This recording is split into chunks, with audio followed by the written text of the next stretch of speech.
उनके ट्रेनिंग के साथ आरव अब बहुत ज्यादा एक्टिव हो गया था। बड़े मठ के सभी बड़े योद्धा और मॉन्क इस बात को मानते थे। इतने कम वक्त में उसने जिस तरह से अपने पावर को कंट्रोल किया था, वो कोई बच्चों का खेल नहीं था। गुरु ओजस भी आरव के इम्प्रूवमेंट से बहुत ज्यादा खुश थे। ट्रेनिंग कंप्लीट होने के बाद गुरु ओजस उसको नीचे के मठ में लेकर आ गए।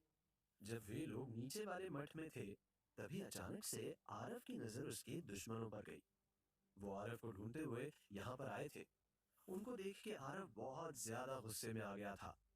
गुरु ओजस ने जल्दी से इस बात को समझते हुए अपने एक पावर का इस्तेमाल किया और फिर आरव के पास जाकर खड़े हो गए। वो लोग आरव के ठीक सामने खड़े थे। आरव का शरीर गुस्से से नीला होते जा रहा था। गुरु ओजस को आरव के शरीर से निकलती शक्ति महसूस हो रही थी। वो जानते थे कि आरव के दिमाग में अभी क्या चल रहा था। वो अपने दुश्मनों को मारना चाहता था। आरव को जब लगा कि वो तैयार है, तो उसने गुरु ओजस को पलट के देखा। वो गुरु ओजस से लड़ने का परमिशन मांग रहा था, मगर गुरु ओजस ने मुस्कुराते हुए उसको वहीं पर रुकने को कहा। आरव को समझ नहीं आया कि गुरु ओजस ने ऐसा क्यों किया। खैर, अब जब उसके गुरु ने उसको रुकने को कहा था, तो आरव ने उनकी बात को काटने की हिम्मत नहीं की। आरव चाहता था कि उसके दुश्मन उस पर पहले हमला कर दे, ताकि वो भी उनको मार सके। कुछ देर ऐसे ही खड़े रहने के बाद आरव को इस बात की हैरानी हो रही थी कि उसके दुश्मन उसके सामने खड़े थे, लेकिन उस पर हमला नहीं कर रहे थे। उसने इस बात को समझने के लिए फिर से गुरु ओजस की तरफ देखा। गुरु ओजस ने उसके इशारे से एकदम खामोश रहने का इशारा किया। इसके बाद आरव ने देखा कि वो लोग मठ के अंदर गए और उसके बाद किसी को कॉल किया। आरव समझ गया कि उन्होंने रुद्रिक को कॉल किया था। कॉल पर रुद्रिक को उन्होंने बताया कि पुराने पहाड़ पर एक मठ मिला है, मगर यहाँ पर कोई नहीं है। इसके बाद वो उसी रास्ते से लौटकर चले गए जिस रास्ते से आए थे। आरव अपने आंखों पर भरोसा नहीं कर पा रहा था कि वो क्या देख रहा था। उनके जाने के बाद गुरु ओजस ने आरव से पूछा कि उसने क्या देखा। आरव बहुत कंफ्यूज होते हुए बोला, मैंने ये देखा कि वो लोग ऐसा बिहेव कर रहे थे जैसे कि हम यहाँ पर है ही नहीं। हाँ, सही समझा तुमने। अब ऐसा करो कि तुम उस जगह पर जाओ जहां पर वो लोग भी खड़े थे। गुरु ओजस के कहने के मुताबिक आरव उस जगह पर जाकर खड़ा हो गया। जब उसने गुरु ओजस को देखना चाहा, तो वो उसको नहीं दिखे। उसने डरते हुए पूछा, गुरुजी आप कहाँ गए? मुझे आप दिख नहीं रहे। वापस आओ, मैं यहीं पर हूँ, गुरु ओजस ने कहा। जैसे ही आरव उसकी तरफ आया, तो उसने पाया कि गुरु ओजस अभी भी वहीं पर खड़े हैं। ये क्या है? मैं समझ नहीं पा रहा हूँ, आरव ने कंफ्यूजन में कहा। इसके बाद गुरु ओजस ने अपने हाथ को एक पैटर्न में घुमाया और अपना गला साफ करते हुए कहा, "हाँ, इसको मिरर डायमेंशन आर्ट्स कहते हैं, यानी कि शीशे की दुनिया। डिमोनिक आई यानी कि शैतानी नजर ब्लड लीनिएज का ये भी एक हिस्सा है। मगर ये काम कैसे करता है गुरुजी? आरव ने कहा। ये आपकी असली दुनिया को दो हिस्से में बांट देता है, जिससे कि सामने वाले को समझ नहीं आता और वो सोचता है कि उसके सामने की दुनिया में कुछ भी नहीं है। सही है, मुझे भी ये सीखना है गुरुजी, आरव ने गुरु ओजस को समझाते हुए कहा। अभी नहीं, हमारे ब्लड लीनिएज में बहुत सी ताकतें हैं, मगर इनको आज तक कोई समझ नहीं पाया। इसलिए इसको डिमोनिक आय यानी कि शैतानी नजर कहते हैं, गुरु ओजस ने कहा। कमाल है, मुझे अभी भी यकीन नहीं हो रहा, आरव ने कहा। हाँ, इस शीशे की दुनिया से आप सिर्फ सामने वाले के आंखों को धोखा दे सकते हो। याद रखना, ये आवाज के लिए काम नहीं आता है, गुरु ओजस ने आगाह करते हुए कहा। मतलब कि अगर हम लोग उस वक्त बात करते तो सामने वाला उसको सुन सकता था। हाँ, सही समझा, गुरु ओजस ने कहा। और यही सब बात करते हुए वो और आरव अब मठ के अंदर आराम करने को चले गए। आरव अब कुछ दिनों में जाने वाला था। गुरु ओजस ने जिस मकसद से उसको बचाया था, वो मकसद पूरा हो गया था। शाम ढलने को बेताब थी। आरव को याद था कि आज शाम गुरु ओजस उसको कुछ देने वाले थे। क्या देने वाले थे ये उसको नहीं पता था। अभी आरव मठ के पीछे वाले तालाब के पास बैठा हुआ था। अचानक से उसने सोचा कि एक बार अपनी ताकत को पानी के अंदर भी इस्तेमाल करके देखा जाए। वो तुरंत पानी के अंदर चला गया। अंदर जाकर उसने सबसे पहले खुद को नीचे के तल पर अच्छे से खड़ा किया और अपना ध्यान शुरू कर दिया।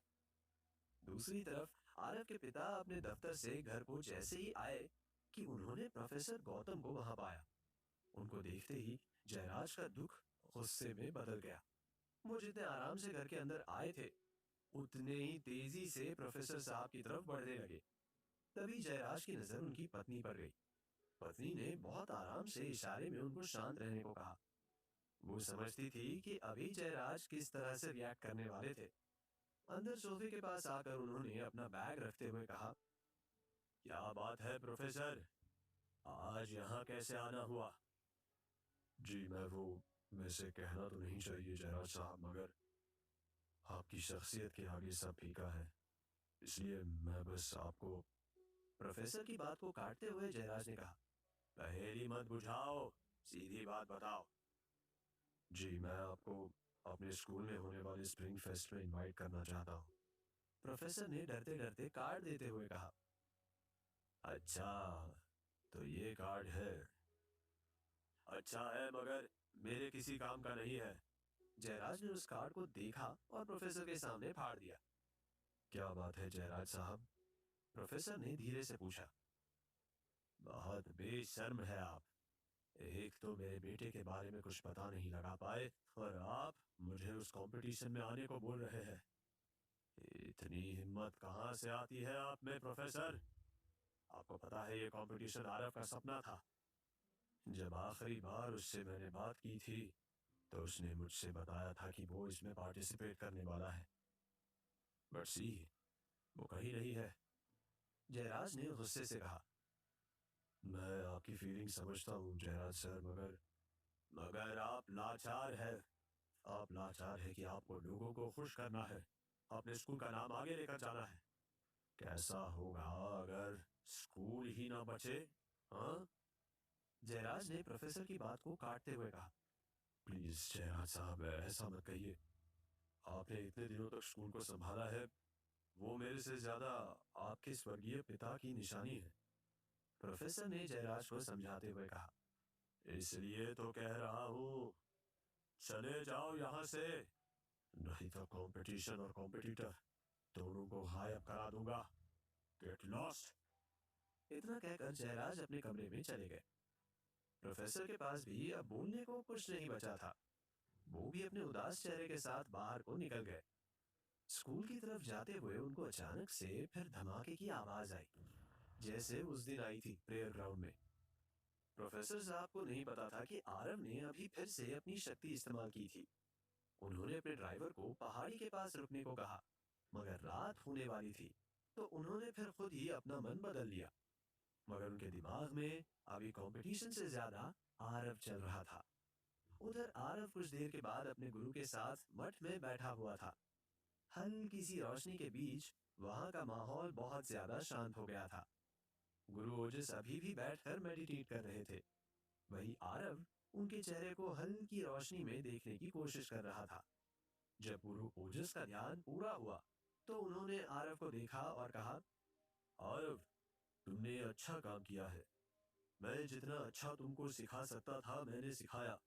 अब यहाँ से आगे तुमको अपना रास्ता खुद देखना होगा।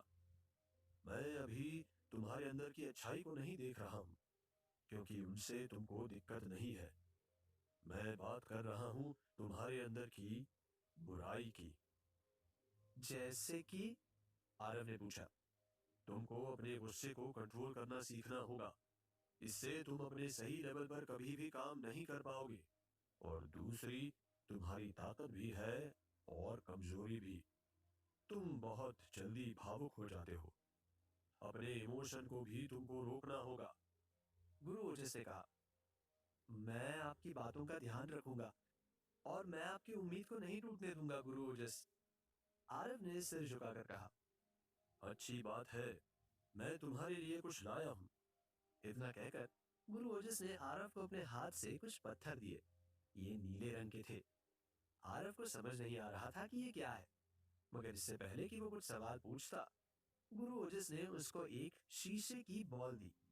उन्होंने फिर उसको समझाते हुए कहा, नीले पत्थर के इस्तेमाल से जब भी तुम डिमोनिक आई पावर को बुलाओगे तो तुम्हारी आंखों का रंग नीला नहीं होगा। और दूसरी चीज है एनर्जी बॉल। ये तुमको तुम्हारे ट्रेनिंग के वक्त स्टेमिना को बढ़ाने में मदद करेगी। एनर्जी बॉल को देखते ही आरव खुशी से बोल पड़ा, हाँ, मैं इसको इस्तेमाल करना जानता हूँ। ये मेरे दादाजी भी अपने ट्रेनिंग में यूज करते थे। सही कहा। आखिर में मैं तुमको वो दे रहा हूँ जो मेरे पूरे जीवन की कमाई है। अपने हाथ आगे करो और डिमोनिक आए, शैतानी नजर को जगाओ। इतना कहकर गुरु ओजस ने भी आरव की तरह अपने डिमोनिक आई को जगाया। दो लोगों के पावर के कारण वहां पर बहुत ज्यादा नीले रंग की रोशनी फैल गई थी। इस रोशनी के बीच आरव ने देखा कि गुरु ओजस के शरीर से पीले रंग की एक रोशनी निकली और सीधे उसके शरीर में चली गई। इसके बाद उसी तरह गुरु ओजस ने आरव को बताया कि ये बुक ऑफ लाइट है। इस किताब को खोलने के लिए आरव को खुद के ब्लड लीनिएज को जगाना पड़ेगा, तभी वो इस किताब को पढ़ सकेगा। इस किताब में आरव को वो हर जानकारी मिल सकती थी जिससे उसका आगे का सफर आसान हो सकता था। कुछ देर बाद आरव ने गुरु ओजस को अलविदा कहा और पैदल ही शहर की तरफ निकल गया। गुरु ओजस और वो खुद अंदर से दुखी थे, मगर जीवन के लिए अभी दुखी होने का समय नहीं था। अब आरव का नया जन्म हुआ था। अब उसको इस दुनिया को कुछ दिखाना था। रास्ते में चलते हुए वो अपने दिमाग को शांत रखने की कोशिश कर रहा था। रात की ठंडी हवा उसके बढ़ते कदमों को आगे धकेल रही थी। जब आरव मठ से कुछ दूर निकल आया तो अचानक से उसको एहसास हुआ कि कुछ लोग उसके रास्ते में खड़े थे। जब वो पास गया तो सामने खड़े लड़कों ने हंसते हुए कहा, अरे कहाँ थे यार, इतने दिनों से परेशान किए हो, हाँ?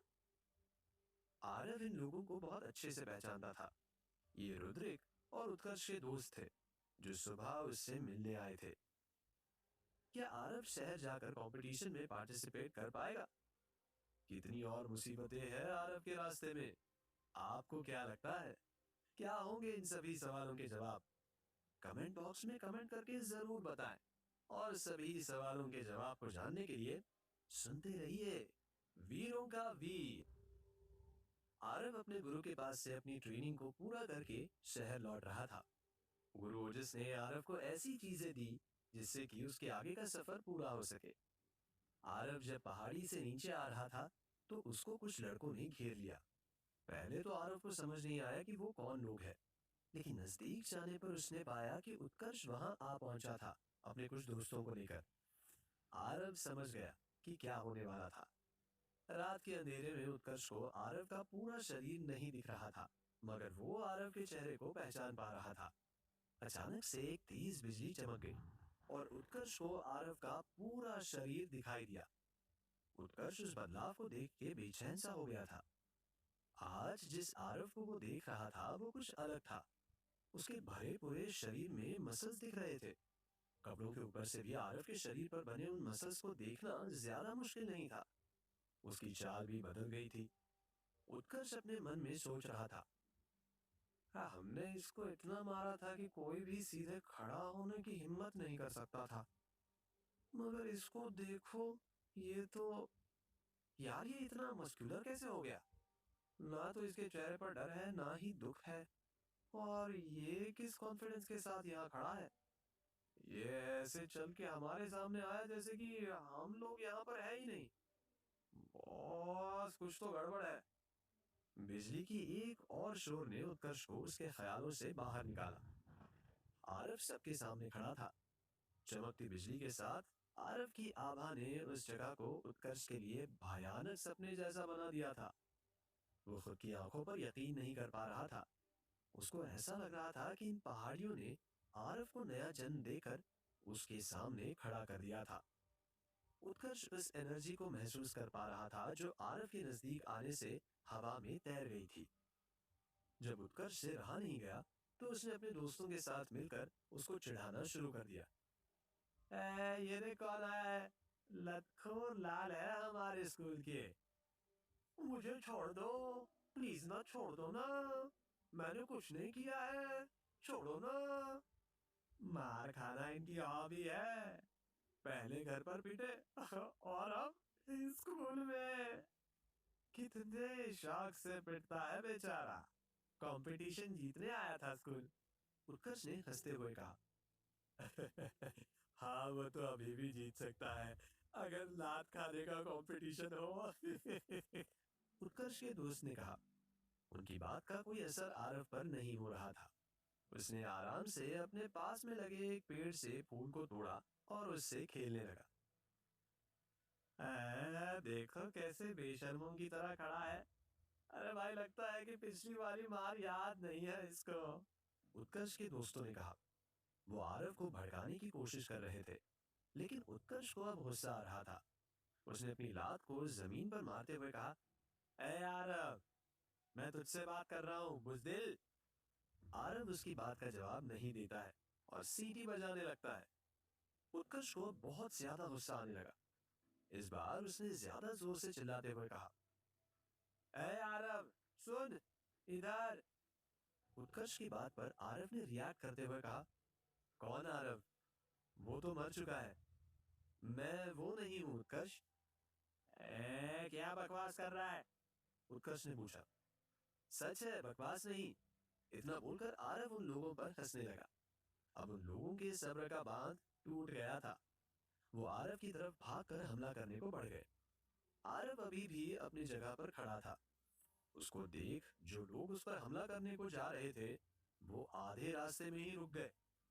आरव ने उनको हल्के से देखा और कहा, अरे मैं तैयार हूं, जाओ फिर से पीछे जाओ और वापस कोशिश करो, चलो। आरव की इस बात ने उत्कर्ष को चौंका दिया। अपने दुश्मन के लिए आरव का मन शांत था, लेकिन ऐसा नहीं था। आरव के मन में उस रात की बात चल रही थी जब उसको कुछ लोगों ने बहुत मारा था। सच कहा जाए तो आरव को अभी इन लोगों से लड़ने का कोई मन ही नहीं था। उसके दिमाग में अभी एक ही नाम चल रहा था। वो था रुद्रिक। रुद्रिक के साथ वो सुमायरा से भी पूछना चाहता था कि आखिर उन्होंने उसके साथ ऐसा क्यों किया। उसके मन के जख्म बहुत गहरे थे। अचानक से आरव का ध्यान अपने सामने खड़े लोगों पर गया। उत्कर्ष अभी भी आरव को ही देख रहा था।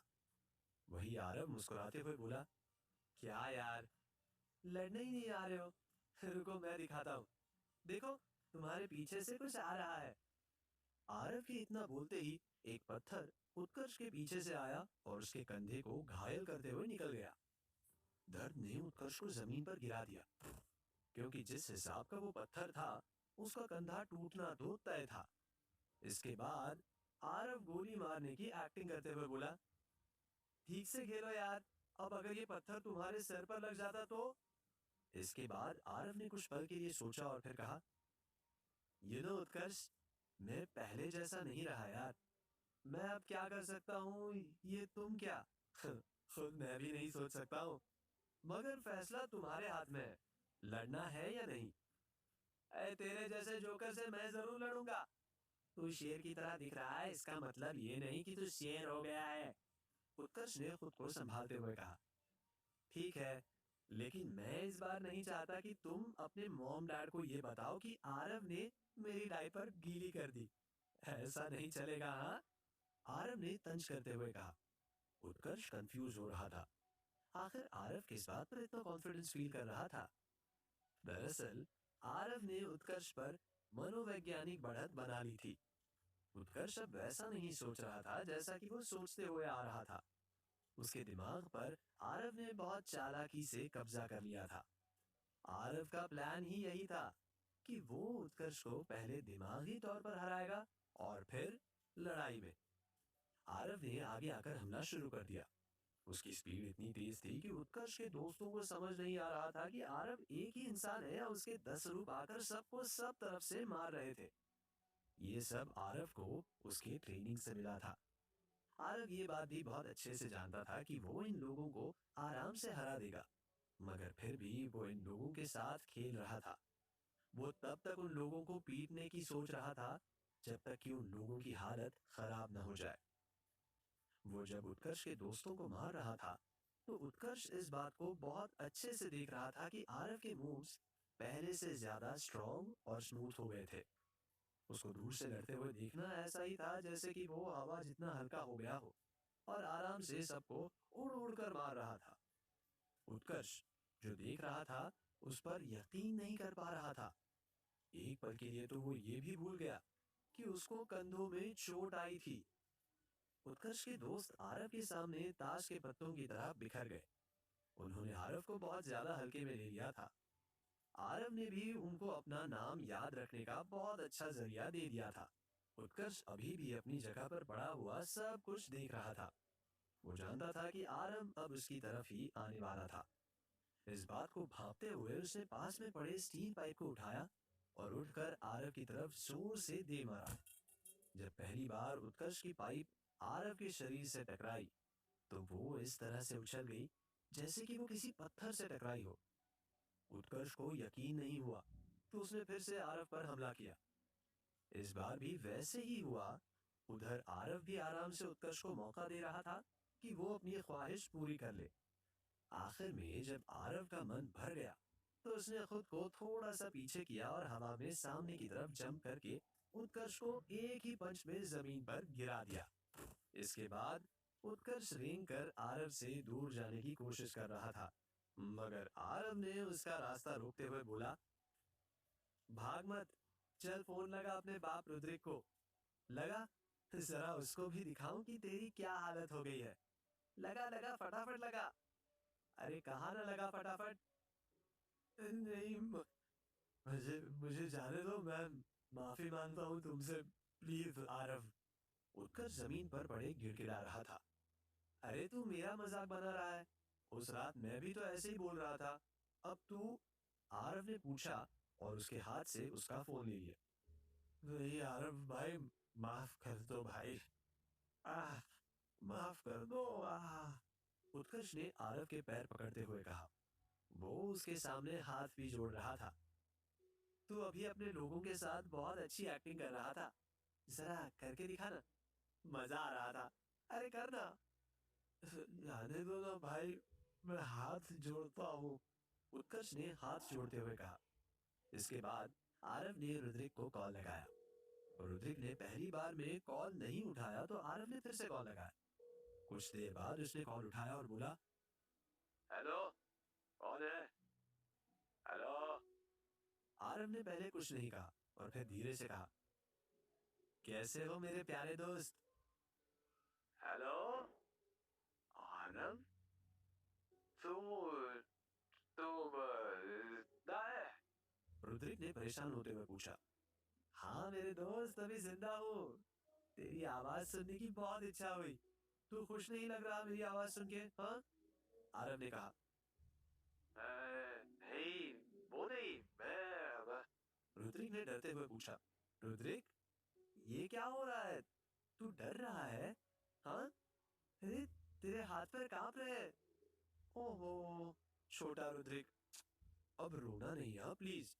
तुम्हारे आरव पापा बहुत जल्द आएंगे मिलने। आरव ने मुस्कुराते हुए कहा। क्या क्या?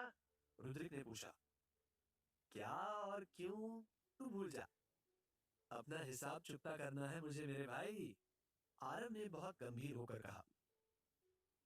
देखो मेरी बात सुनो, मैं, रुद्रिक अभी बोल ही रहा था कि आरव ने फोन काट दिया। फोन रखने के बाद आरव वहां से आगे की तरफ बढ़ गया। उत्कर्ष उसको देखता ही रह गया। उसने अपने सबसे बड़े दुश्मन को बता दिया था कि वो आ रहा है। साथ ही आरव को अब इस बात की भी खुशी थी कि गुरु ओजस ने उसको जो कुछ भी सिखाया था, उसने उन सब बातों को बहुत अच्छे से याद रखा था। दूसरी तरफ रुद्रिक आरव के आने की बात सुनकर बहुत ज्यादा हिल गया था। उसको समझ नहीं आ रहा था कि वो इस सिचुएशन से कैसे निपटे। आरव के वापस आने से रुद्रिक का राज भी खुल सकता था और वो बदनाम भी हो सकता था। उसका पूरा करियर बर्बाद हो सकता था। ऐसे भी रुद्रिक के पास सफाई देने के लिए बहुत कम जगह थी। अब आरव को रोकने के लिए क्या होगी रुद्रिक की अगली चाल? क्या अब रुद्रिक का राज सबके सामने आ जाएगा? क्या आरव अपने मिशन में कामयाब होगा? क्या होगा सुमायरा का हाल आरव को सामने देख के? आपको क्या लगता है, क्या होंगे इन सभी सवालों के जवाब? कमेंट बॉक्स में कमेंट करके जरूर बताएं। और सभी सवालों के जवाब को जानने के लिए सुनते रहिए वीरों का वीर। आरव जब पहाड़ी से नीचे आ रहा था, तब उस पर उत्कर्ष ने अपने दोस्तों के साथ हमला कर दिया। वो पहले आरव को देख के पहचान नहीं पाया, क्योंकि आरव का लुक बहुत ज्यादा चेंज हो गया था। बाद में उसको पता लगा कि ये आरव ही था। आरव को उसने बहुत उल्टा सीधा कहा, लेकिन आरव ने उसको अपनी जुबान से नहीं, अपने नए अवतार से जवाब दिया। उत्कर्ष आरव के सामने टिक नहीं पाया। वो हर बार कोशिश करता गया और हारता गया। आखिर में आरव ने उसके फोन से रुद्रिक को भी बताया कि वो आ गया था। रुद्रिक को भरोसा नहीं हो रहा था कि आरव वापस आ गया था। उसके लिए ये बात बहुत ज्यादा मायने रखती थी। हालांकि आरव अभी रुद्रिक के पास नहीं था, मगर रुद्रिक को परेशान होने के लिए ये वजह काफी थी कि आरव वापस आ गया था। रुद्रिक अपने हॉस्टल के कमरे में बाहर उस जगह को देख रहा था जहां पर कंपटीशन होने वाला था। अभी रुद्रिक को उत्कर्ष के नंबर से फोन आया था। मतलब साफ था कि आरव ने उत्कर्ष को हरा दिया था, क्योंकि अगर आरव ने ऐसा नहीं किया होता तो आरव के पास कभी भी उत्कर्ष का मोबाइल हो ही नहीं सकता था। रुद्रिक को पहले जवाब मिल गया था। जिस दिन से आरव गायब हुआ था, उस पल से रुद्रिक ने आरव को बहुत ढूंढा, मगर उसको कभी भी आरव का कोई सुराग नहीं मिला। आरव के रहते रुद्रिक कभी भी अपने मंजिल तक नहीं जा सकता था, इसलिए उसने उसको अपने रास्ते से हटाने के लिए इस तरह से फंसाया था। उसको नहीं पता था कि आरव कैसा हमला करेगा। वो खुद को तसल्ली दिलाने के लिए हर दफा खुद को याद दिला रहा था कि आरव को स्कूल से निकाल दिया गया था। अब आरव चाहकर भी कंपटीशन में पार्टिसिपेट नहीं कर सकता था। हर बीतते पल के साथ रुद्रिक बहुत इनसिक्योर फील कर रहा था। अचानक से उसकी नजर घड़ी पर गई। घड़ी रात के 11 से ज्यादा का वक्त बता रही थी। उस वक्त में रुद्रिक के पैरों में जैसे बिजली सी दौड़ गई। वो भागता हुआ अपने बिस्तर पर चला गया। उसको पता ही नहीं चला कि कैसे 2 घंटे निकल गए थे। दरअसल उसको सुबह 4 बजे से पहले प्रैक्टिस के लिए जाना था। वैसे तो उसकी आंखों में नींद नहीं थी, मगर उसको बिस्तर पर लेटना ही पड़ा। कुछ देर बाद जब रुद्रिक की आंखें भारी होने लगी, तो अचानक से रुद्रिक को लगा जैसे कि कोई उसके बिस्तर के पास खड़ा था। वो इस बात को समझ नहीं पा रहा था कि कोई सच में था या ये उसके दिमाग का वहम था। इसके तुरंत बाद उसके ऊपर की चादर खिसक गई। रुद्रिक आधी नींद में था। उसने इस बात पर ज्यादा ध्यान नहीं दिया। ठीक 15 से 20 मिनट के बाद अचानक से एक शोर के साथ रुद्रिक के कमरे की खिड़की खुल गई। रुद्रिक अभी अपने कमरे में अकेला ही सो रहा था।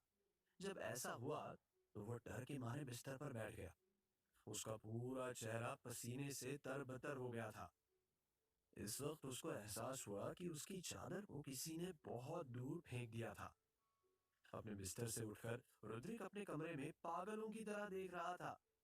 उसका कमरा एकदम खाली था। इसके बाद उसने तुरंत खिड़की से नीचे की तरफ देखा, मगर मैदान में भी कोई नहीं था। वो हैरानी से पीछे मुड़ा और अपने बिस्तर पर आकर पानी की बोतल को देखा। अफसोस कि पानी खत्म हो गया था। रुद्रिक आधी नींद में बाहर की तरफ निकल गया। जब वो वाटर कूलर के पास आया तो उसको महसूस हुआ कि वहां पर ठंड ज्यादा थी। इन सब बातों पर ज्यादा ध्यान नहीं देते हुए जब वो पानी भरने लगा, तो बार बार पानी की सप्लाई बंद हुई जा रही थी। रुद्रिक बार बार पीछे जाकर उसको खोलता था और वो बार बार बंद हुई जा रही थी। अब रुद्रिक को गुस्सा आने लगा था। कुछ न करते हुए वो अपने रूम की तरफ आने लगा। हॉस्टल के पैसेज में हर जगह रोशनी नहीं थी। जब रुद्रिक अंधेरे में से गुजर रहा था, तो उसका पैर एक रस्सी में फंस गया। वो बहुत जोर का नीचे गिर गया।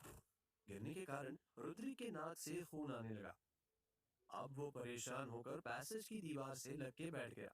आधी नींद में ऐसी नाक की चोट ने रुद्रिक के आंखों से आंसू निकाल दिए थे। अभी वो इस चोट से उभरा भी नहीं था कि अचानक से उसके ठीक बगल में दीवार से एक फोटो फ्रेम गिर गई। इसको देख वो बहुत ज्यादा डर गया।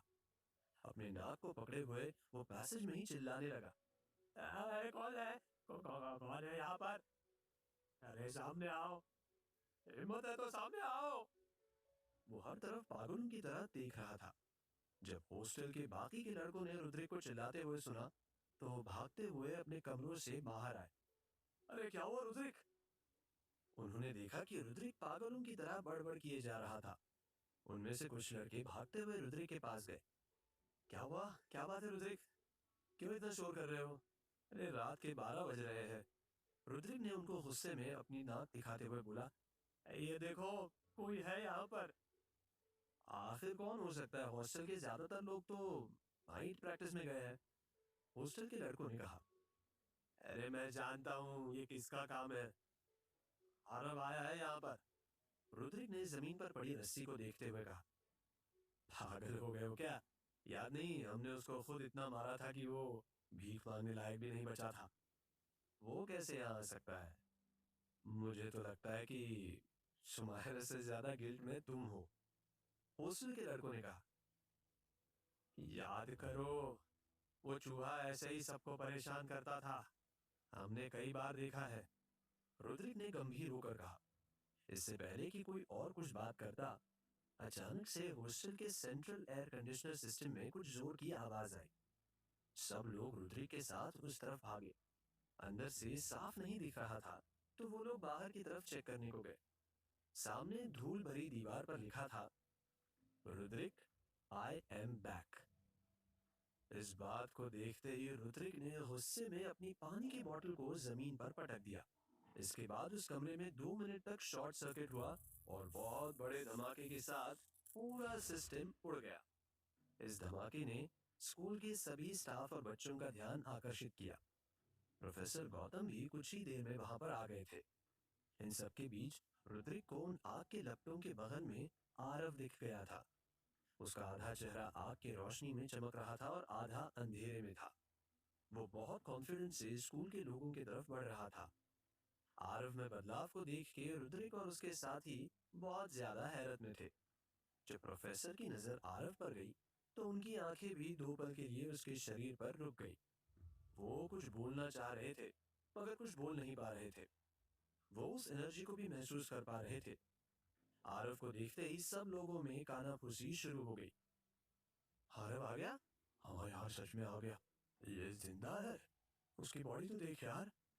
आरव मुस्कुराते हुए प्रोफेसर के पास आया, उनको मार्शल आर्टिस्ट की तरह प्रणाम किया और बोला, प्रोफेसर, मुझे उम्मीद है कि मैं सही वक्त पर आ गया हूँ। प्रोफेसर उसके बॉडी से नजर हटाते हुए टूटे फूटे जुबान में बोले, आरव, तुम कहाँ थे और ये सब क्या है? मैं कहा था ये जरूरी नहीं है। मैं अभी यहाँ हूँ, जरूरी ये है प्रोफेसर। कंपटीशन के रूल के हिसाब से आपको 2 रात पहले स्कूल में आ जाना चाहिए। तो मैं आ गया हूँ।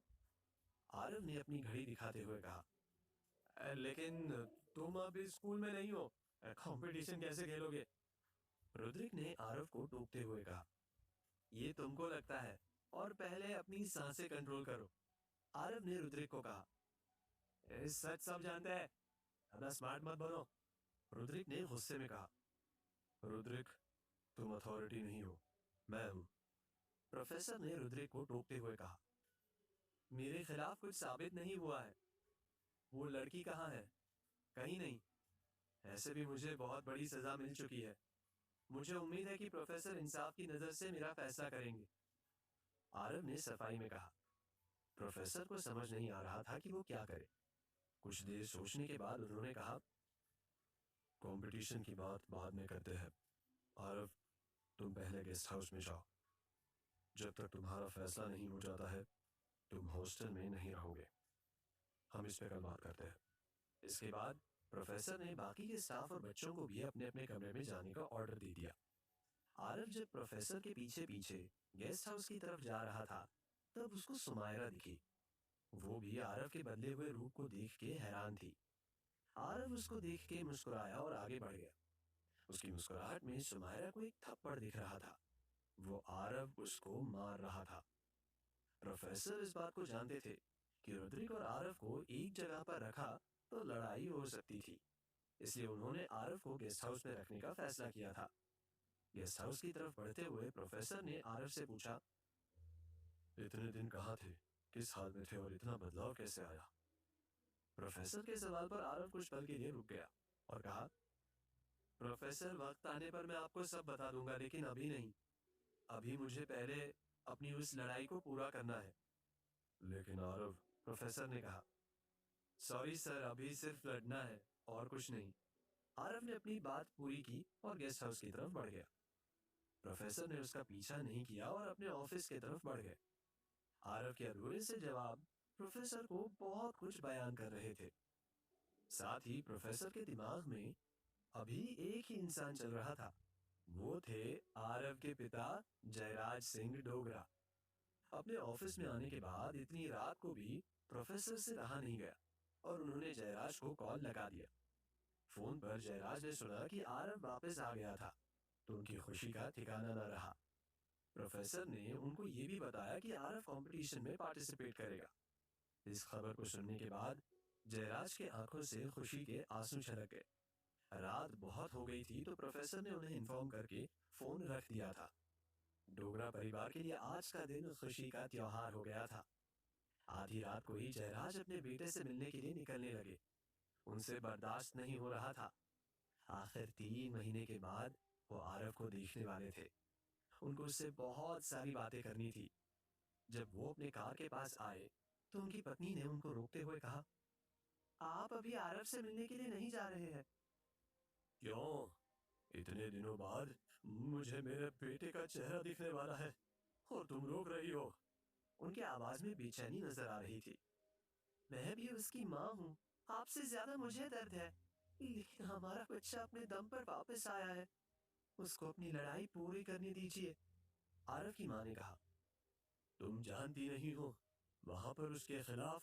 मैं जानती हूँ। उसके खिलाफ बहुत से लोग होंगे। सब उसको डराएंगे, उल्टा सीधा बोलेंगे, लेकिन आप कब तक उसको बचाओगे?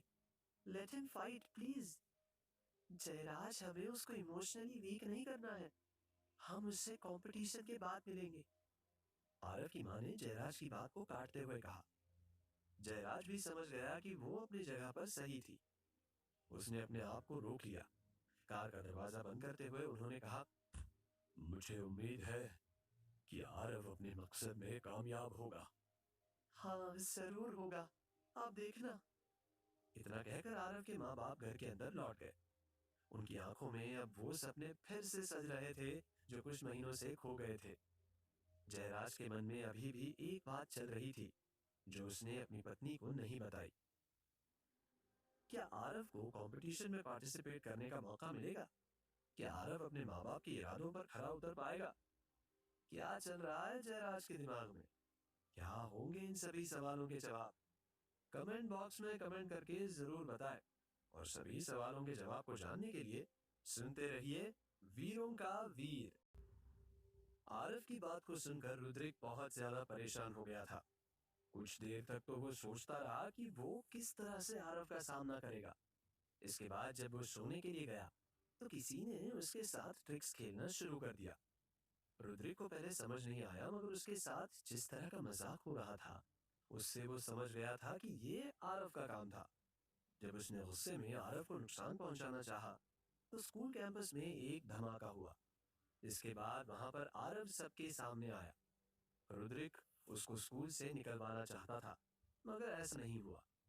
आरव को प्रोफेसर ने स्कूल में रहने की परमिशन दे दी।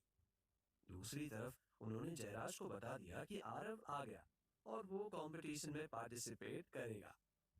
जयराज जब आरव से मिलने की जिद पर आए, तो उनकी पत्नी ने उनको रोक लिया कि आरव अभी अपने मिशन पर था। अगर आरव इस वक्त उन लोगों से मिलेगा तो इमोशनली वीक भी हो सकता था। जयराज ने उनकी बात को मानते हुए अपने कदम पीछे कर लिए। अगली सुबह आरव अपने पुराने रूटीन को फॉलो करते हुए उठा और कुछ देर के मेडिटेशन के बाद बाहर आ गया। वो जानता था कि स्कूल के सामने वाला प्रैक्टिस ग्राउंड अभी प्रैक्टिस करने वालों से भरा होगा, इसलिए उसने पीछे के गार्डन में खुद के लिए जगह देखना बेहतर समझा। जब वो वहां गया, तो वहां पर जगह खाली थी। उसने एक कोने में अपनी ट्रेनिंग शुरू कर दी। उसने ट्रेनिंग के लिए एक पत्थर के खंबे को चुना था। पहले आरव ने कुछ किक्स को प्रैक्टिस किया। उसके बाद में उसने अपने पंच और हैंड मूवमेंट्स को तराशना शुरू किया। अभी वो प्रैक्टिस कर ही रहा था कि अचानक से किसी ने उसको आवाज दी। आरव! इस आवाज को सुनने के बाद आरव एकदम से रुक गया। उसका दिल बैठा जा रहा था। उसकी धड़कन बेकाबू हो रही थी। ये सुमायरा की आवाज थी। मैं तुमसे बात करना चाहती हूँ। आरव बस उसे देख रहा था, मगर सुमायरा के सवाल का जवाब नहीं दे रहा था। दरअसल वो खुद को संभालने की कोशिश कर रहा था। कुछ जवाब तो दो, सुमायरा ने फिर से जोर देते हुए कहा। अब बोलने के लिए क्या बचा है सुमायरा? आरव ने नॉर्मली कहा। हम बात तो कर सकते हैं ना आरव, सुमायरा ने कहा। जब तुम्हें बोलना चाहिए था तब तुम चुप थी, आरव ने जवाब दिया। इसके बाद वो अपने ट्रेनिंग में लग गया।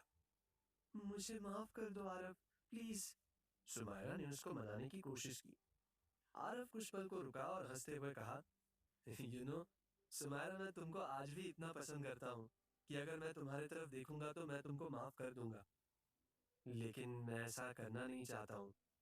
क्या तुम स्कूल के सामने मुझसे माफी मांग सकती हो? नहीं ना? तो जाने दो। आरव प्लीज मुझे एक मौका तो दो, आरव ने उसे टोकते हुए कहा।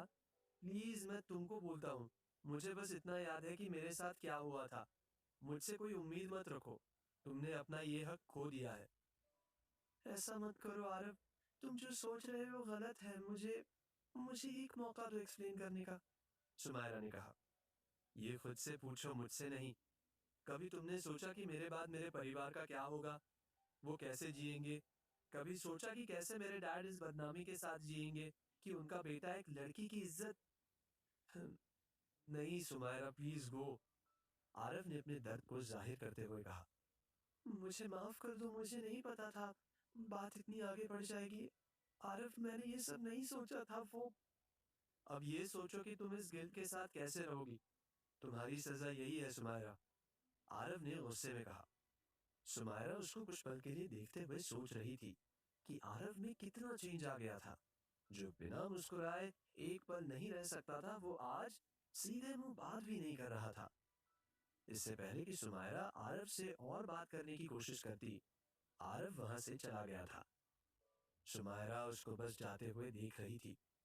आरव को चलते हुए पता ही नहीं चला कि उसके कदम कब उसको दूसरी जगह पर लेकर आ गए थे। ये स्कूल के पीछे की जगह थी। जब आरव का स्कूल में पहला दिन था, उस दिन वो इस जगह पर मस्ती करने को आया था।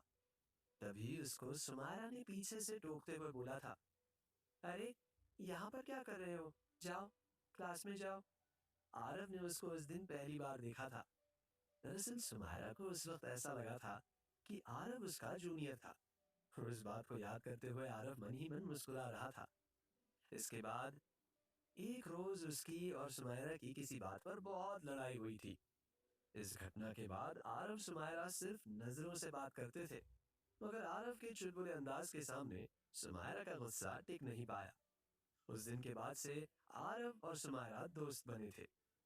बीतते समय के साथ आरव और सुमायरा की नजदीकियां बढ़ने लगी थी। सुमायरा जब भी शांत और चुप रहने की कोशिश करती, आरव उसको अपनी शैतानियों से हंसा देता था। आरव और सुमायरा की कहानी अब स्कूल में भी बाहर आने लगी थी। दोनों ने बहुत से कंपटीशन में कपल बनकर पार्टिसिपेट किया था। वो लोग बहुत ज्यादा पॉपुलर भी रहे थे। आरव धीरे धीरे सुमायरा को पसंद करने लगा था। दोनों को ही लगता था कि वो एक दूसरे को पूरा करते हैं। इन 2 सालों में कभी कोई दिन ऐसा नहीं बीता था जिसमें कि आरव ने सुमायरा का या सुमायरा ने आरव का नाम न लिया हो।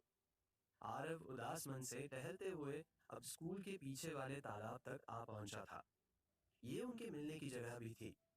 आरव अभी वही जाकर बैठ गया। न चाहते हुए भी उसका दिमाग सुमायरा को उसकी यादों से कुरेद कर उसके आंखों में भर रहा था। वो तालाब के पानी को देखते हुए कब सो गया उसको पता ही नहीं चला। अचानक से उसके चेहरे पर पानी आकर गिरा। दरअसल तालाब के बगल में कुछ बच्चे खेल रहे थे। उन्होंने ही तालाब में पत्थर मारकर आरव को जगा दिया था। सोते वक्त आरव को पता ही नहीं चला कि शाम हो चुकी थी। वो झट से उठा और अपने कमरे की तरफ जाने लगा। उसको आज दोपहर को प्रोफेसर ने बुलाया था। दूसरी तरफ आरव के पिता ने कुछ लोगों को बुलाया था। कुछ देर बाद जयराज के ऑफिस के बाहर एक कार आकर रुकी। कुछ लोग उस कार में से उतरे और जयराज के ऑफिस के अंदर चले गए। अंदर जाते ही जयराज के असिस्टेंट ने उन लोगों को बताया कि जयराज साहब उन लोगों का इंतजार अपने एग्जीक्यूटिव लाउंज में कर रहे थे। हेलो जयराज साहब, कैसे याद किया? लाउंज के अंदर आते ही उस आदमी ने कहा। जयराज ने कुछ बोलने के पहले पेपर का एक टुकड़ा उस आदमी को दिया। उस आदमी ने बहुत गौर से उस पेपर को देखा और पूछा, इस कंपटीशन में किसको खत्म करना है? जयराज ने अपना गला साफ करते हुए कहा, नहीं, मारना नहीं है, बर्बाद करना है। हो पाएगा? मैं समझा नहीं, आप किसको बर्बाद करने की बात कर रहे हो? उस आदमी ने चौंकते हुए पूछा। इस बार तुम्हें किसी आदमी को खत्म या परेशान नहीं करना है। इस बार तुम्हारा टारगेट है ये कंपटीशन।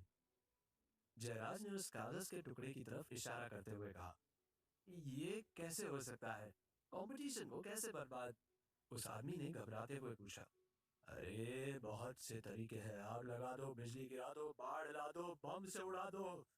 अब और कुछ डिटेल दूं? जयराज की बातों को सुनकर वो आदमी समझ गया कि जयराज नाराज हो गए थे। उसने तुरंत मुस्कुराते हुए कहा, अरे नहीं साहब, हम समझ गए हैं। आप यही चाहते हो ना कि ये कंपटीशन ना हो। ऐसा ही होगा। हाँ, मगर दो बातों का ध्यान रखना है। पहले, किसी की भी जान नहीं जानी चाहिए। दूसरी बात, अगर इस कंपटीशन में मेरा बेटा लड़ेगा तो प्लान कैंसिल कर देना। जयराज ने अपना सिगरेट जलाते हुए कहा। इसके बाद उसने आरव की एक तस्वीर उन लोगों को देते हुए कहा, यही है मेरा बेटा, याद रखना। ठीक से देख लो और अपने आदमियों को भी दिखा देना। हाँ साहब, समझ गए, काम हो जाएगा। आप बस पैसे तैयार रखिए। उस आदमी ने कहा और उठकर जाने लगा। तभी जयराज ने पीछे से टोकते हुए कहा, याद रखना, कोई मरना नहीं चाहिए। काम पूरा होने पर पैसे मिलेंगे, और हाँ, मुंह खोलने पर मौत। मेरे असिस्टेंट से पैसे और कंपटीशन की जानकारी ले लेना, वो तुमको समझा देगा। इतना कहने सुनने के बाद वो लोग वहां से चले गए। जयराज ने बहुत सोचकर इस प्लान को बनाया था। यही वो बात थी जो वो अपनी पत्नी को नहीं बता पाए थे।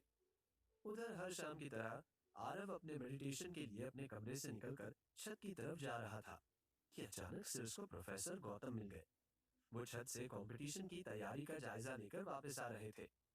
आरव को देखते ही उन्होंने आरव को रोकते हुए पूछा, तैयारी कैसी चल रही है? जी बहुत अच्छी, आरव ने जवाब दिया।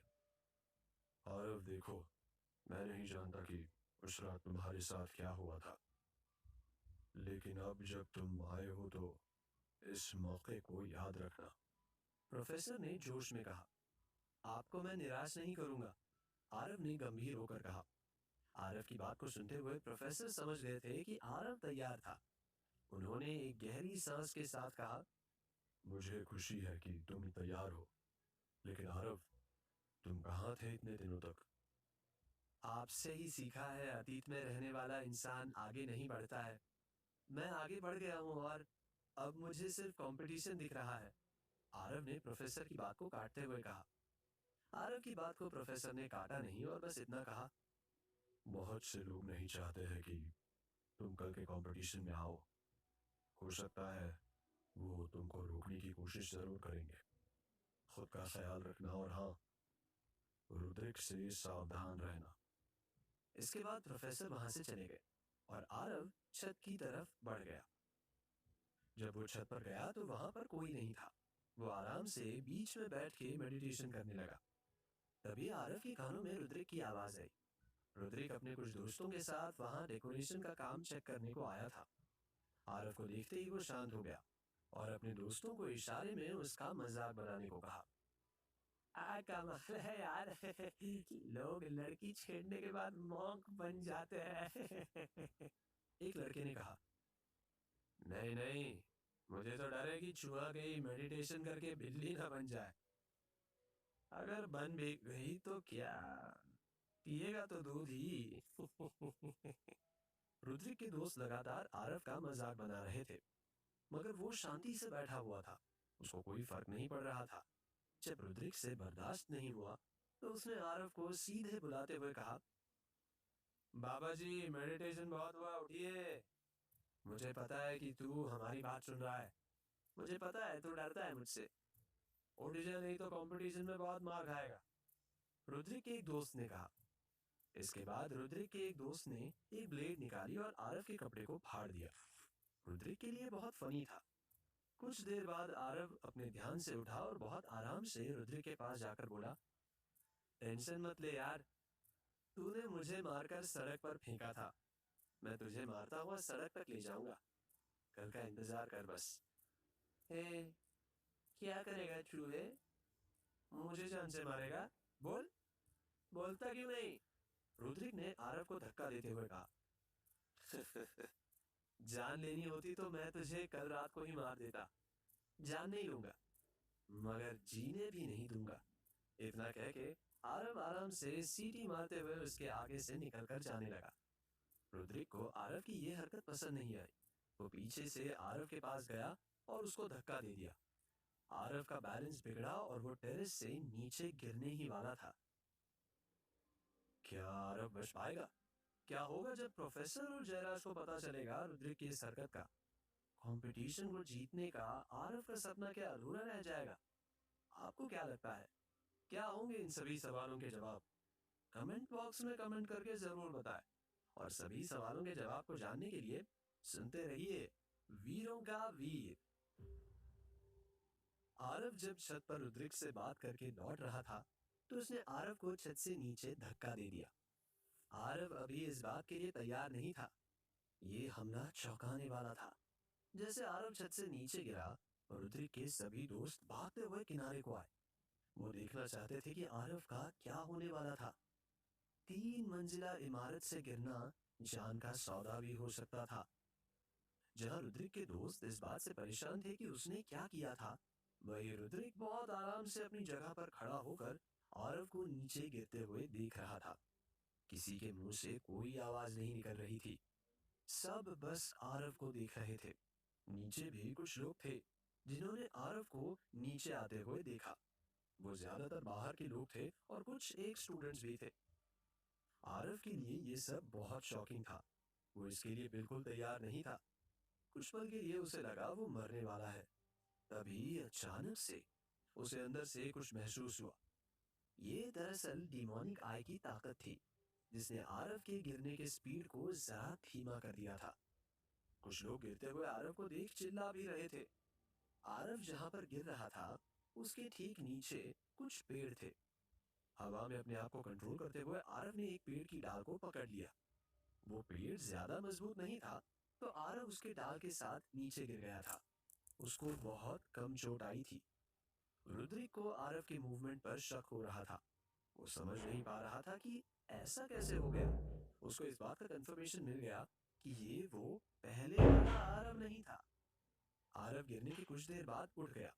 तब तक उसके आसपास के लोग भी आरव तक आ गए थे। सबको लग रहा था कि आरव को पेड़ ने बचा लिया था, लेकिन उसको बचाने वाला कोई और था। वहां रुद्रिक के दोस्त अपना सिर पकड़कर खड़े थे और रुद्रिक आरव को बस देख रहा था। आरव ने बस ऊपर एक लुक दिया और वहां से निकल गया। मुझे लगता है इस चूहे के साथ कोई तो शक्ति है, रुद्रिक ने धीरे से कहा। हे यार, एक तो तू उसको उठाकर नीचे फेंक देता है और फिर कहता है कि उसके पास पावर है। वो पावर नहीं, किस्मत है। ने पेड़ ने बचा लिया। उसको भी और हम सबको भी। रुद्रिक के एक दोस्त ने चिढ़ते हुए कहा। अबे पागल मत बन, तुम सबने देखा नहीं क्या? गिरते ही उसकी स्पीड कैसे कम हुई। आरव कुछ तो छिपा रहा है सब लोगों से, रुद्रिक ने शक में कहा। ऐ छोड़ यार, निकलते हैं यहाँ से, कल कंपटीशन है। ऐ चल रुद्रिक, चलते हैं। इतना कहते हुए रुद्रिक के दोस्त उसके साथ वहां से निकल गए। रुद्रिक अभी भी आरव को लेकर शॉक में था। अगली सुबह वो पल आ गया था जिसे पूरे शहर का इंतजार था। आज था स्प्रिंग फेस्ट का पहला दिन। प्रोफेसर गौतम तैयारी को देख रहे थे। प्रोफेसर ने अपने सभी अतिथि का स्वागत किया। फेस्ट में शहर के बड़े बड़े लोग आए हुए थे। किसी को बिना बताए आरव स्कूल से बहुत पहले ही निकल गया था। वो अपने प्रैक्टिस के लिए पास की पहाड़ी पर गया था, क्योंकि उसको अपनी शक्तियों को किसी को दिखाना नहीं था। आरव अब सीधे सुमायरा के घर की तरफ बढ़ रहा था, क्योंकि कंपटीशन उसके घर के सामने वाले मैदान पर होने वाला था। जैसे जैसे वो शहर में आगे बढ़ रहा था, उसके पैर धीमे पड़ रहे थे। हर गली और हर मोहल्ले से गुजरते हुए वो देख पा रहा था कि इस दिन को लेकर शहर के लोगों में कितना जोश और कितना रोमांच था। आरव अभी बहुत अकेला फील कर रहा था। हर तरफ पोस्टर और बैनर दिख रहे थे, जिस पर रुद्रिक का नाम और तस्वीर थी, मगर कहीं भी आरव का नाम का पोस्टर नहीं था। ये आरव का एक सपना था कि उसके नाम के भी पोस्टर शहर में लगे। जब आरव ग्राउंड के पास आया, तो उसे प्रोफेसर गौतम की इंट्रोडक्टरी स्पीच सुनाई दी। आरव ने स्पीच के पहले पार्ट को मिस कर दिया था, मगर कुछ उसको अभी भी सुनाई दे रहा था। वैसे तो रूल्स पुराने ही हैं, जैसे कि कंपटीशन का हर राउंड 3 मिनट का होगा और एक गेम में 3 राउंड्स होंगे। सिर्फ फाइनल में 5 राउंड्स होंगे। आपकी हार या जीत हमारे स्कूल के एक्सपीरियंस्ड जजेस के पॉइंट पर निर्भर होगी। इतना सुनने के साथ आरव ने सोचा कि ये सब वही पुराने रूल्स थे, जिनके बारे में आरव पहले से जानता था। वो जैसे ही आगे की तरफ बढ़ा, तभी प्रोफेसर की आवाज ने उसको चौंका दिया। हाँ, इस बार एक नया नियम भी लागू किया गया है। आखिर में कोई भी फाइटर जीतने वाले को चैलेंज कर सकता है। मैं आप लोगों को अपना कीमती समय देने के लिए फिर से शुक्रिया अदा करता हूँ। Thank you. प्रोफेसर साहब की स्पीच खत्म होने के साथ आरव को रुद्रिक तक जाने का रास्ता दिख गया था। कंपटीशन में रुद्रिक भी आरव को लेकर परेशान था। रुद्रिक उसका चेहरा ढूंढ रहा था, लेकिन वो उसको कहीं नहीं दिख रहा था। रुद्रिक के और उसके दोस्त भी इस बात को बहुत अच्छे से जानते थे कि रुद्रिक आरव को लेकर परेशान था। उन्होंने रुद्रिक को भरोसा दिलाया कि वो आरव को कंपटीशन तक आने ही नहीं देंगे। रुद्रिक ने इस पर बस अपना सिर हिलाया और वहां से मेन रिंग की तरफ चला गया। रुद्रिक और उसके दोस्तों ने ध्यान नहीं दिया कि कोई उन लोगों की बातें सुन रहा था। ये जयराज के आदमी थे। वो अपने काम को अंजाम देने की कोशिश करते हुए आपस में बात कर रहे थे। प्रोफेसर गौतम ने बहुत टाइट सिक्योरिटी का इंतजाम किया था। ये सच में बहुत मुश्किल काम था। बस ये तो आरव पापा को मारने की बात कर रहे हैं, पहले आदमी ने बगल में खड़े आदमी से कहा। इससे हमें कोई मतलब नहीं है, हमें अपना काम देखना है। सब तैयारी हो गई? दूसरे आदमी ने पूछा। सब बहुत अच्छे से काम हो गया, किसी को कोई शक नहीं है, सब क्लियर है, पहले आदमी ने धीरे से कहा। शक हुआ तो ये सब लोग हमें इतना मारेंगे कि पानी भी नहीं पी पाओगे। सबको सावधान रहने को बोल दो, दूसरे आदमी ने कहा। आप टेंशन मत लो बॉस, कोल्ड ड्रिंक्स के बड़े बॉटल के अंदर पेट्रोल आ गया है। कुछ देर में अपने लोग सारे जगह पर उसको रख देंगे। बस फिर आपके इशारे की जरूरत होगी, पहले आदमी ने कहा। अभी कुछ मत करना, जब मैं इशारा करूं तब करना, जाओ अब। पहला आदमी इतना सुनने के बाद वहां से निकल गया। आरव अब उस जगह पर आ गया था जहां पर आज उसकी किस्मत और जिंदगी का फैसला होना था। वो कंपटीशन एरिना के अंदर आकर बैठ गया था। हालांकि वो मंच तक नहीं गया था, मगर जहां पर वो खड़ा था, वहां से उसको सब दिख रहा था। उसके सामने वो जगह थी जहां मार्शल आर्ट्स की लड़ाई के लिए रिंग बनाया गया था। मेन रिंग को हल्का ऊपर करके बनाया गया था। वही लोगों के लिए बैठने को 3 तरह से इंतजाम किया गया था। सबसे पहले लाइन में आरव को बड़े लोग और कंपटीशन में भाग ले रहे कॉम्पिटिटर के घर वाले दिख रहे थे। उसके बाद वाली लाइन में स्टाफ और उनके परिवार वाले थे, और आखिर में शहर के लोगों को जगह दी गई थी। कंपटीशन को शहर के आखिरी कोने तक ले जाने के लिए बड़े बड़े टीवी स्क्रीन्स लगाए गए थे। जैसे ही प्रोफेसर ने ग्रीन सिग्नल दिया, एक शोर के साथ पूरा स्टेडियम झूम उठा। इस शोर से आरव का ध्यान रिंग की तरफ गया। वहां पर आरव ने जो नजारा देखा, वो उसके हौसले और हिम्मत को झकझोर रही थी।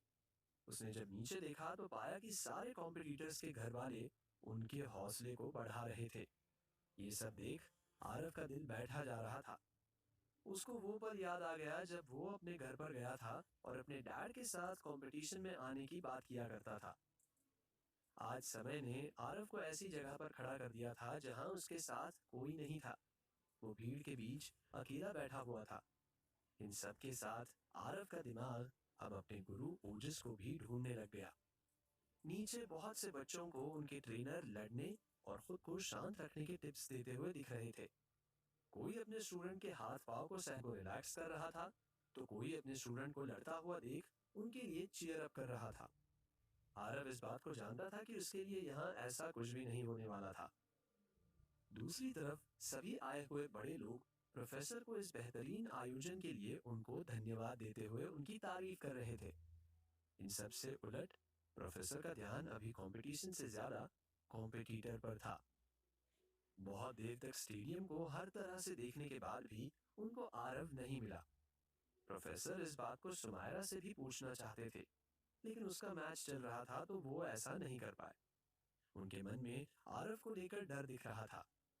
आरव अगर वक्त पर नहीं आया तो उसका वापस लौट के आना बेकार चला जाएगा। कंपटीशन अपने पूरे रफ्तार में आगे बढ़ते जा रहा था। सुमायरा और रुद्रिक बहुत अच्छे से अपने हर स्टेज को पार करते जा रहे थे। रुद्रिक ने तो आज नॉकआउट का नया रिकॉर्ड बनाने का मूड बना लिया था। उसने अपने 4 मैच में चारों ओपोनेंट्स को नॉकआउट ही किया था। रुद्रिक के पावर के सामने कोई भी टिक नहीं पा रहा था। रुद्रिक अपने हर जीत के साथ आरव को मैसेज दे रहा था कि उसका भी यही हाल होने वाला था। उसके इस खतरनाक चेहरे को देख सुमायरा भी डर गई थी। मन ही मन वो ये सोच रही थी कि आरव अभी रुद्रिक के सामने न आए। आरव अब नीचे आने की तैयारी कर ही रहा था कि तभी उसको रुद्रिक के दोस्तों ने देख लिया।